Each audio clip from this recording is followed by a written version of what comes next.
नमस्कार मंडळी, आपल्या या चॅनलमध्ये तुमचं स्वागत आहे। तर मंडळी, आपल्या आयुष्यात एक प्रश्न वारंवार डोकं वर काढतो, हे माझ्याच नशिबी का? मी तर कुणाचं वाईट केलं नाही, तरी असं का घडलं?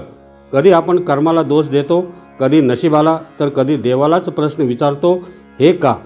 कर्म, भाग्य आणि ईश्वर ही तीन संकल्पना आपल्या जीवनात इतक्या खोलवर रुजलेल्या आहेत की कधी यांचं भान राहतं तर कधी आपण गोंधळून जातो। आजच्या या प्रवासात आपण या तिघांची एकत्रित उकल करणार आहोत। अध्यात्माच्या प्रकाशात चला तर मग समजून घेऊया कर्म, भाग्य आणि ईश्वर यांचा खरा अर्थ।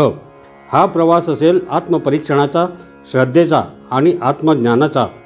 कर्म जे आपण करतो ते, भाग्य जे आपल्यावर होतं ते, आणि ईश्वर जो आपल्याला समज देतो। आजच्या या व्हिडिओमध्ये आपण कर्माबद्दल सविस्तर जाणून घेणार आहोत आणि कर्माचा आपल्या मनावर काय परिणाम होतो ते आपण पाहणार आहोत। तर हा व्हिडिओ संपूर्ण जरूर पहा, म्हणजे योग्य ती माहिती तुमच्यापर्यंत पोहोचेल। आणि अजूनपर्यंत जर आपण या आपल्या चॅनलला सबस्क्राईब केलं नसेल तर सबस्क्राईब जरूर करा। तर प्रथम पाहूया कर्म म्हणजे काय। कर्म म्हणजे फक्त मोठमोठ्या गोष्टी करणं नव्हे। आपण रोज जे बोलतो, वागतो, विचार करतो ते सगळं कर्म आहे। कर्म याचा अर्थ आहे करणे। म्हणूनच कर्म म्हणजे फक्त बाह्यकृती नव्हे, तर आपल्या मनातले विचार, भावना, हेतू आणि त्या भावनांपासून प्रेरित झालेलं वर्तन याचा संपूर्ण संयोग म्हणजे कर्म। आपल्या ग्रंथानुसार कर्माचे मुख्य 3 प्रकार सांगितले गेले आहेत। सकामी कर्म म्हणजे जी कृती फळाच्या अपेक्षेने केल्या जातात। उदाहरणार्थ, मी ही परीक्षा पास झालो तरच खुश होईन, या कर्मात अहंकार, अपेक्षा आणि ताण असतो, याला म्हणतात सकामी कर्म। आणि निष्कामी कर्म म्हणजे जी कृती निष्कलंक भावनेतून केल्या जातात। उदाहरणार्थ, एखाद्याची मदत करणे फक्त त्याच्या हितासाठी, त्याचं दुःख कमी व्हावं म्हणून, हे कर्म मुक्त करतं। नंतर अकर्म, जेव्हा व्यक्ती आत्मस्थित होते, मन निवांत होतं, तिथे कृती होत नसते पण ऊर्जा वाहत असते। उदाहरणार्थ, ध्यानामधील स्थिती ही अकर्म आहे।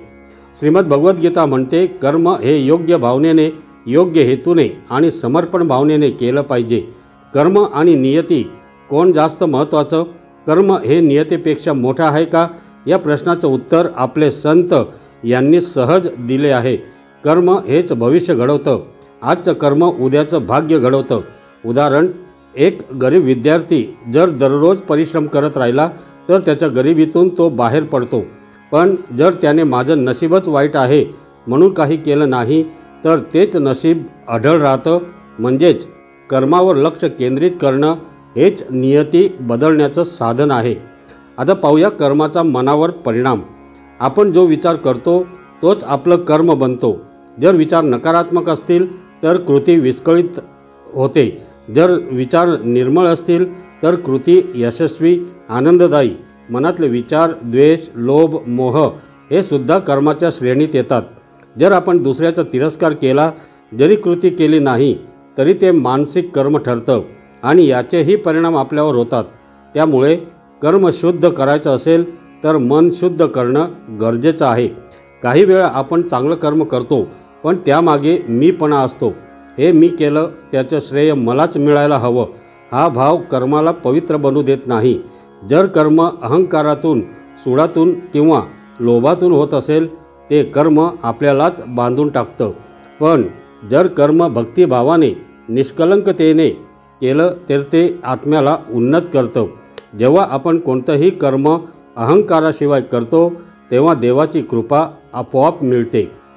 कर्म हे बंधन करतं का की मुक्त करतं? उत्तर दोन्ही आहे, कारण ते कर्माच्या प्रकारावर अवलंबून आहे। सकामी कर्म बंधन निर्माण करतं, कारण त्याला अपेक्षा, मोह आणि अहंकार चिकटलेला असतो। निष्कामी कर्म मुक्ती देतं, कारण ते प्रेमाने, श्रद्धेने आणि समर्पणाने केलं जातं। काही वेळा आपलं चांगलं कर्म लगेच फळ देत नाही, मग आपण निराश होतो। पण कर्माचं फळ लगेच मिळेलच असं नाही। बी पेरल्यावर लगेच झाड उगवत नाही, त्यासाठी वेळ लागतो, काळजी लागते, सातत्य लागतं। तसंच आपलं कर्मही काळाच्या गर्भात तयार होत असतं। आपलं काम आहे कर्म करत राहणं, श्रद्धा ठेवणं। कर्म आणि ईश्वर भक्ती हे परस्पर विरोधी नाहीत, एका हातात कर्म आणि दुसऱ्या हातात भक्ती असेल तरच जीवन संतुलित राहू शकतं. कर्म हीच आपल्या हातातली सर्वात मोठी शक्ती आहे. कोणत्याही कर्माच्या आधी हेतू शुद्ध असावा, मन निर्मळ असावं आणि अहंकार टाळावा. आपलं आजचं कर्म आपल्या उद्याच्या आयुष्याचा पाया घालतो. भाग्य बदलता येतं, पण फक्त सत्कर्मामधूनच. तुमचं भाग्य तुमच्या हातात नसलं तरी तुमचं कर्म तुमच्या हातात आहे आणि तेच तुम्हाला नवं भाग्य घडवायला मदत करेल.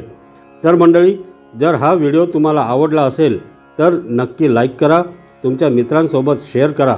तुम्हाला या आध्यात्मिक प्रवासात काय जाणवलं, काय शिकायला मिळालं, तुम्हाला हा आध्यात्मिक प्रवास आवडला का, कमेंटमध्ये जरूर लिहा. आणि अशीच आध्यात्मिक शिदोरी मिळवत राहण्यासाठी आपल्या या चॅनलला सबस्क्राईब करायला विसरू नका. धन्यवाद.